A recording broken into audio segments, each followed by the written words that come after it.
When I first started taking my fitness journey serious, I thought the biggest challenge would be the workouts, the diet, the gym. But after 6 years of starting and quitting, I realized what the real problem was. And in this video, I'm going to break down exactly what that was so you don't make the same mistakes I did. You can start your fitness journey properly. So no one told me that the hardest part of actually transforming your body is not the gym, it's facing yourself. It's the real struggles that people feel, like the shame, the embarrassment, feeling that you're behind because other people are further ahead than you. And the part no one speaks about, the comparison. And I know if you're watching this video, you've definitely felt that way in your fitness journey. You've probably failed multiple times. The one thing I wish people told me before starting my fitness journey was it is not about the reps or the workout. What matters is the mindset that you have. And when I mean mindset, I don't want to sound cliche, but the mindset as in you're at the start of a journey. And that's where I failed, that's where a lot of people failed, because there's an internal battle that we struggle with. And the main goal is to help you avoid the mistakes that I did. And hopefully you have your aha moment and you get clarity going forward. So flashback to about maybe 5 years ago, when I first started taking my fitness serious, I was not prepared to see what it was going to expose about me. And I know you can probably relate to having that on and off pattern. I'll start the gym,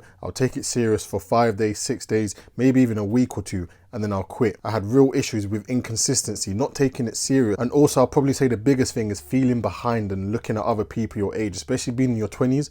It's like your prime age. Now everyone in their 20s is sort of making money, getting fit. So looking at others in the same position as me and seeing them further ahead, I used to really struggle with. And at times when my weight would fluctuate, I'd go up and down in weight. I'd actually not want to go to the gym and see people that are younger than me, same age as me, in better shape, because I just sort of felt embarrassed. And I was comparing myself so much, I got to the point where I felt like my fitness journey was for others. Like I was trying to be better for them and not myself. Like especially creating content, wanting to prove to people that you can transform, you can do it. And then there was one day I had an aha moment where I was scrolling through my progression pictures over the years and I realized I've been going gym for nothing. Like what have I actually gained from going to the gym for all this time? Something needed to change, and it wasn't anything to do with the workout. And that was that real battle wasn't the workouts, it was accepting where I actually was. Like accepting I am in this position right now because of the decisions I've made. Not being scared of the gym and just facing my actual reality of where I am. Admitting you're a beginner, having that humility to say that you're a beginner in this, because I didn't want to seem like I was a beginner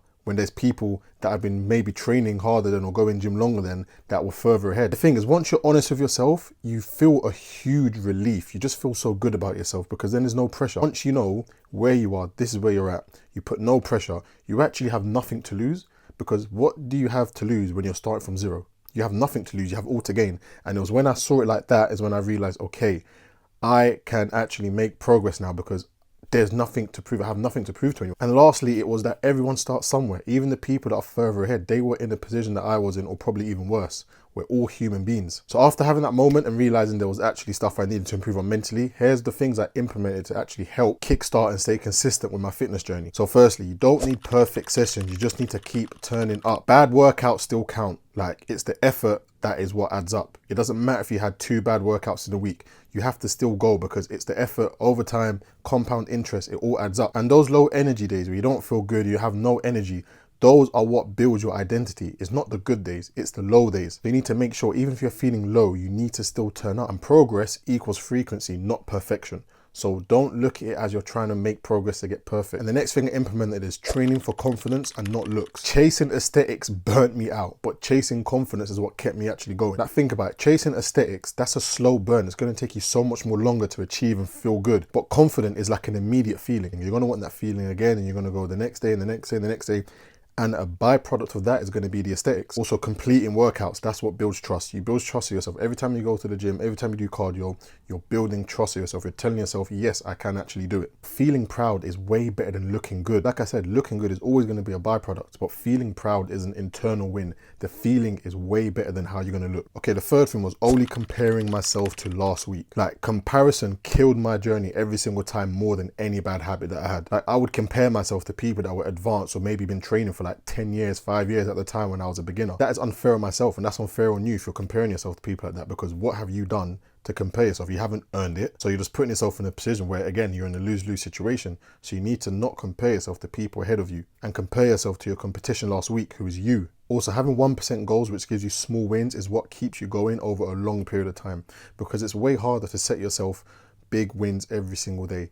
The small wins will add up to a big win anyways. So set yourself small wins. For example, let me do a workout today. Let me go for a walk today. Let me hit my macros today. Those are small wins. You shouldn't see it as I'm going to go gym for 3 months or I'm going to go gym for 2 months.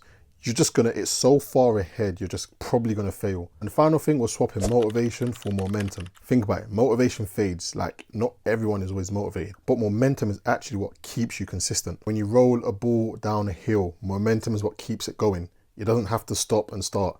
You push, you keep momentum builds up and it keeps going, and it gets faster and faster and faster.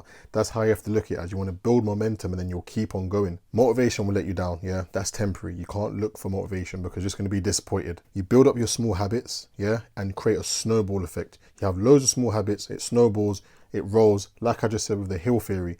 Loads of small habits into a ball and you roll, you'll build momentum, and then you'll be flying. Also, you need simple routines. You need to keep it simple. Routines kills doubt. Routines remove friction. You know what you're doing. For example, I know my routine for the next month. I know what I'm doing because I've do the same thing every single day. Like, if you're waking up every day rolling with the punches and not knowing what you're doing, you're bound to fail. You might get away with it 1 or 2 days, but you need to have a routine that's simple, one that you can actually stick to. You almost want to live on like autopilot. That's how you want to see it, as you don't want to have to put so much effort into your routines. You want it to be seamless. So if you can relate to any of those things and you feel like that's you and you're behind, trust me, you're not alone. Like, it's normal to feel embarrassed. It's normal to feel behind. It's normal to feel stuck. Like, we're humans at the end of the day. Trust me, everyone who's successful now and doing their thing, they had this exact change. They felt this. And I'm here to document the rebuild. I'm still rebuilding. I'm not in the best shape, but I'm in okay shape right now. And I'm just trying to bring you lot along the way, showing you my lessons and what I've learned and what's worked well, so you don't have to make the same mistakes. So just to recap, if there's anything I want you to take away from this video that's going to change everything for you, you need to understand that the real transformation starts once you accept who you are. The real transformation starts once you stop hiding from yourself and accepting who you are right now. Having a good identity beats the workout. Honesty will always beat perfection. Be honest about where you are. And that's how you're going to build a solid foundation. Start messy, because starting messy is still starting. You don't need permission to start. Just focus on where you are. Accept who you are as a person right now.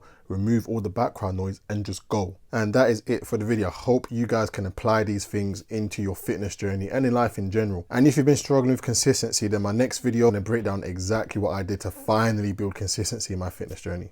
Let's go.